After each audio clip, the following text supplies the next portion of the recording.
Hi, I'm Bob Keesaer, architect with the City of Louisville. Louisville's known nationally as a creative hotspot for chefs and restaurant owners that want to push the culinary envelope. However, Louisville's also home to some unusual roadside eateries where food and kitsch architecture come together. So come join us in this episode of Renovate Louisville, where we will explore some of Louisville's roadside eateries.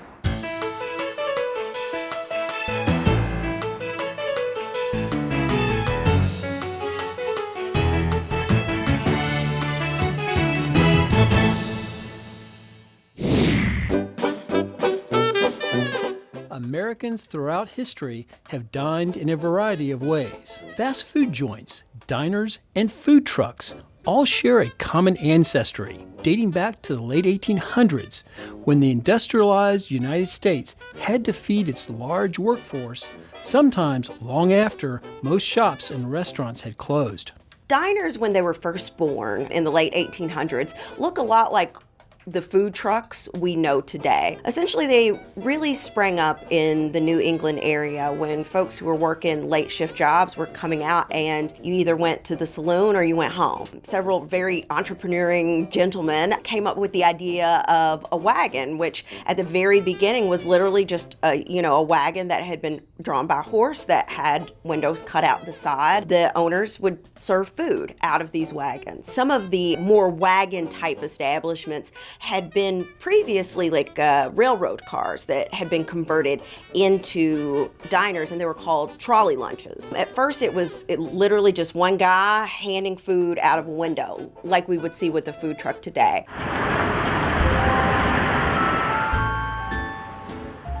Although Ollie's Trolley was not an establishment until around 1970, this iconic urban roadside eatery harkens to a day before traditional brick and mortar diners were available. It looks like it was a trolley car at some point. It's red and it has the sloping roof and it has these gold and white details and things like that. But it actually wasn't. Just the structure of it was made to resemble that. It kind of calls to mind this long ago period when folks really were taking, train cars and converting them into diners. What makes Ollie's very unique is its history and its success now. At one point, Ollie's was poised to be the next KFC. John Y. Brown, big investor in KFC, he had his sights set on making Ollie's the next big thing. One thing that really hurt the success was inconsistency across restaurants. Today, there are only a few Ollie's to be found in the nation, but are independently operated. While lunch trucks are the closest example to the lunch wagons drawn by horse, Ollie's has no trouble drawing a crowd at lunchtime. It's a staple in the community, been coming here for years, grew up as a kid here, and just decided to get something quick and fast and delicious. I've been coming to this one for about 20 years, and it's the last one left. I didn't even know it was here for a long time. It never changes, and the food's always good. I just love it. Ollie's is always busy because it's always good. They're very much few and far between. Unfortunately, Louisville still has ours, and you go there on any average day, and there is a line coming out of Ollie's, going down the steps. It's an experience to go to Ollie's. There's no place to sit on the inside, so you can only go in, place your order, walk to the end, and come out. The food is just fantastic. It's not something you're gonna get at your typical fast food restaurant, and it's a very unique flavor that, I've eaten a lot of cheeseburgers and fries, but it's something that I've never been able to find anywhere else. Got to be willing to wait in line, but at the end you're rewarded with this delicious, juicy, flavorful burger with this really the secret sauce and these fries with the secret seasoning blend, and it's all worth it. I like the combination of spices, the way it blends together in the patties and the fries. I can't really think of a better way to put it. It's very different. You can get any kind of hamburger like McDonald's. You're not going to get a hamburger like Ollie's. You're not going to get their fries. They're kind of to die for. So if you just want something plain, you can go to McDonald's. But if you want something a little bit out of the ordinary, you just come to Ollie's. As the evolution of American diners continued over time, the demands for what people wanted in a restaurant also changed. Owners of diners wanted to improve how the public viewed diners. Then it expanded a little bit more into booths and tables. And it's really interesting because it started expanding because diners at one point had a really bad reputation. People thought this was the place where you get into trouble. Diner owners started adding tables and booths partly to attract women and to kind of soften the image of diners. It became family friendly almost. It was pitched as a way that you could still have this very sacred time together as a family, dinner. For moms, they could have a night off, they wouldn't have to cook, but also everybody could get what they wanted. So if dad wanted meatloaf, but mom wanted fish, and the kids wanted hot dogs, everybody could get that. And still you're having this communion around a table as a family. The Twig and Leaf started its brand closer to the St. Matthews area before relocating to the corner of Bardstown Road and Douglas Boulevard. Twig and Leaf was initially on Frankfurt Avenue back in the 1930s. This current location used to be a gas station. Twig and Leaf first started here in 1962. Major reason why Twig and Leaf was the good place to go is the place that's open 24 hours, selling breakfast all day. Even to this day, when a lot of my customers come in, and I tell them, just so you know, we serve breakfast all day.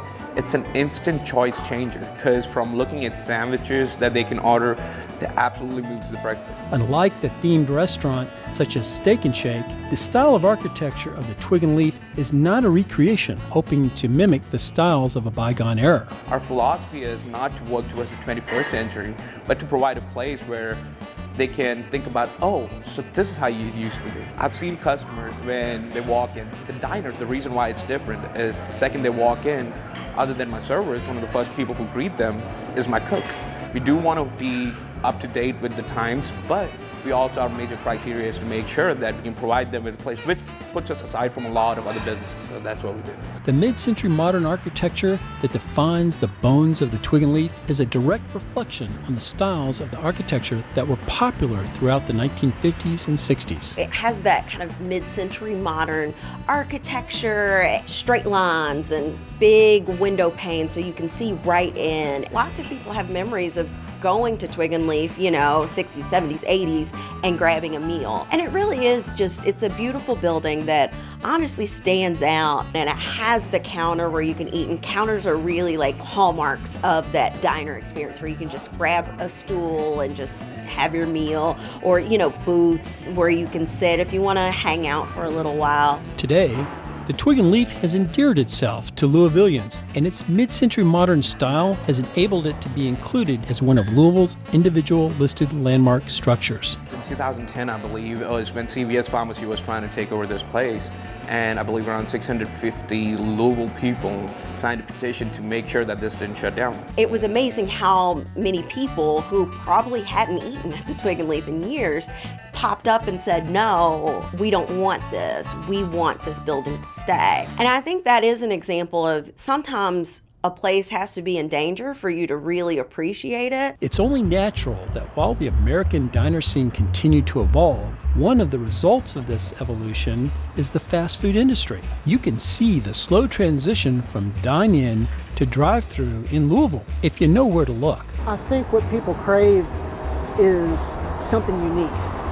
And I think that Dizzy Whizz is unique because we're old.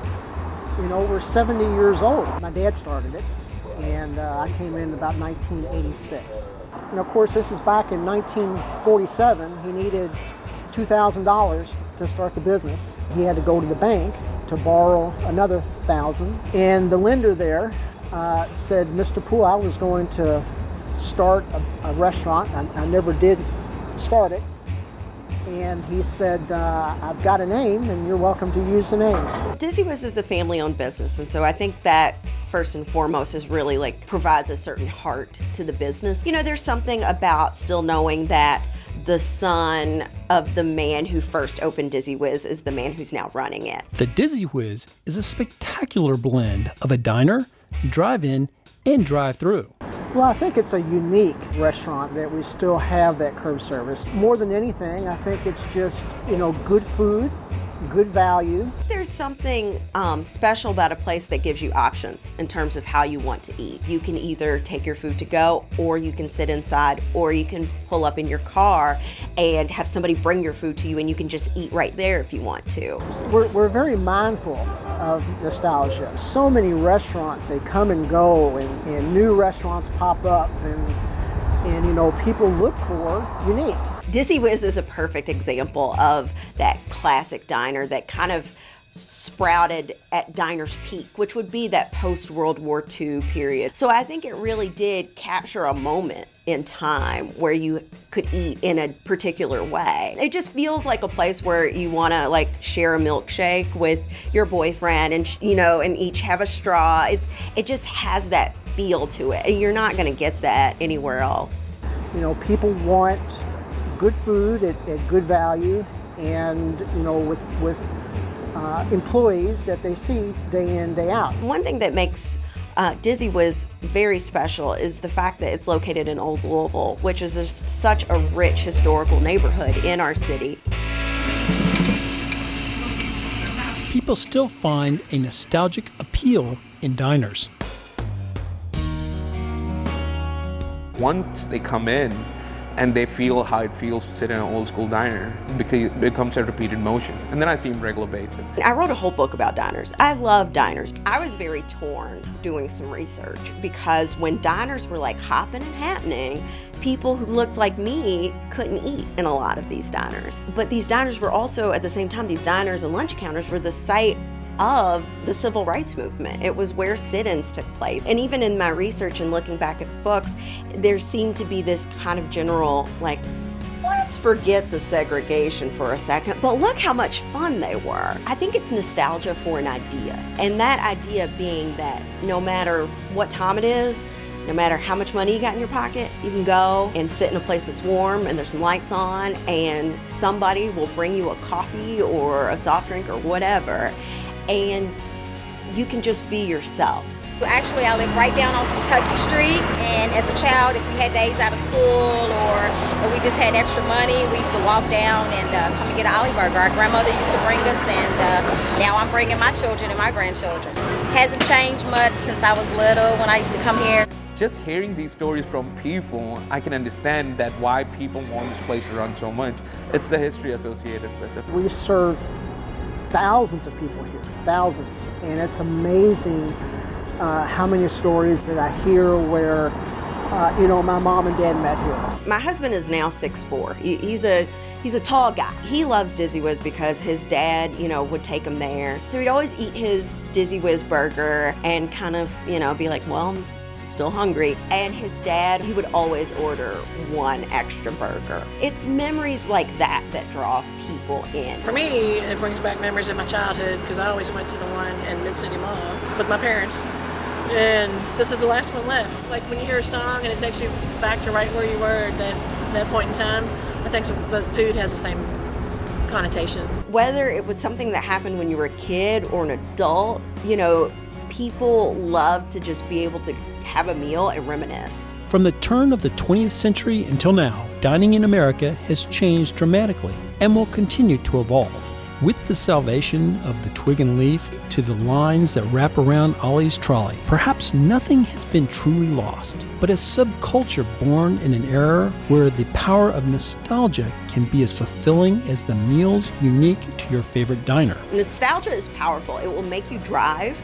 You know, it will make you go out of your way just to have this moment where you can tell the person that you're with, oh, I remember coming here all the time. The fact that you can kind of carry on traditions by just sitting and having a meal, it is amazing. In the end, there is something more to the lingering affection that our culture has placed on diners than just the food or the building itself. We still seek out those places to gather as a community over food. Places that we go, if only to feel the reverberation of those around you.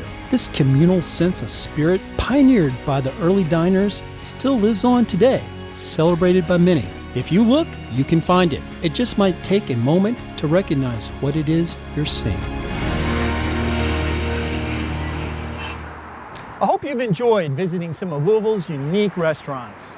So go out and explore restaurants in your own neighborhood. But for right now, I'm hungry and I'm gonna go grab something to eat. I'm Bob Keesaer, and we'll see you next time on Renovate Louisville.